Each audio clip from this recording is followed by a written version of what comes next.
नमस्कार विद्यार्थी मित्रांनो, आज आपण पोलीस भरती परीक्षेला आलेले प्रश्न सोडवणार आहोत।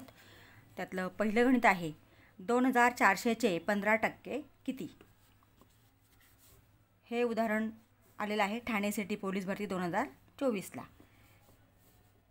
हे शिकडेवारीचं उदाहरण आहे आणि हे सोडवताना 2400 आहे तसेच घ्या।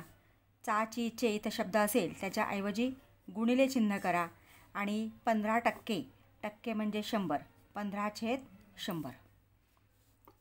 हे फक्त तुम्ही सोडवलं की तुम्हाला लगेच उत्तर मिळणार आहे। हे 2 शून्य इथं घालवले म्हणजे 24 गुणिले 15 गुणाकार केला 15 चौक 60 ह्याच्याले 6 15 दुणे 30 आणि 6 36 360 म्हणजे पर्याय बी उत्तर आहे। दुसरं उदाहरण घेऊया। 250 चे 5% किती। इथं पर्याय दिलेले आहेत 12, 13.5, 13 आणि 12.5। हे उदाहरण विचारलेलं आहे छत्रपती संभाजीनगर पोलीस भरती 2024 ला। तर इथं सुद्धा 250 चे 5% म्हणजे 250 आहे तसेच चे ऐवजी गुणिले आणि 5% म्हणजे 5/100। इथं एकच शून्य आहे म्हणून एकच शून्य घालवा बरोबर 25 गुणिले 5 25 5 125 छेद हे 10 आहे तसेच। आता इथे आपण उदाहरण सोडवून दाखवते म्हणून तुम्हाला इथं हे तोंडीसुद्धा आपल्याला करता येतं। सराव झाला की तुम्हाला सहज ते उदाहरण सोडवता येईल।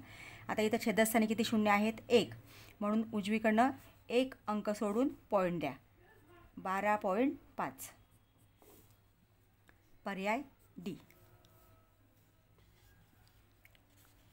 विद्यार्थी मित्रांनो, तिसरं उदाहरण घेण्यापूर्वी तुम्हाला एक विनंती आहे, तुम्ही अजूनही चॅनलला सबस्क्राईब केलं नसेल तर प्लीज चॅनलला सबस्क्राईब करा, बेल आयकॉन प्रेस करा। मी लवकरच सगळ्या अभ्यासक्रमावरती व्हिडिओ अपलोड करणार आहे।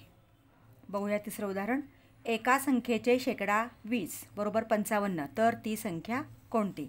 हे SRPF गोरेगाव पोलीस 2024 ला आलेलं आहे। एका संख्येचे ती संख्या आपल्याला दिलेली नाही म्हणून ती x माना।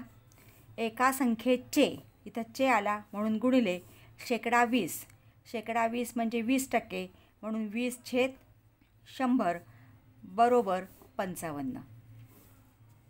हा शून्य इथं घालवला, अंश आणि छेदाचा एक शून्य आपण घालवलेला आहे। मग x बरोबर x आहे तसाच 55 आहे तसाच। आता 10 इथं हा छेदस्थानी आहे भागिले आहे तो गुणिले घ्या आणि हा 2 गुणिले आहे तो भागिले घ्या। बे 1 बे, बे 5 10 बरोबर 55 गुणिले 5 गुणाकार केला तर 5 5 25 ह्याच्याले 2 5 5 25 आणि 2 27 275 पर्याय डी। व्हिडिओ आवडला असेल तर लाईक करा आणि आपल्या मित्रांना शेअर करा। थँक्यू।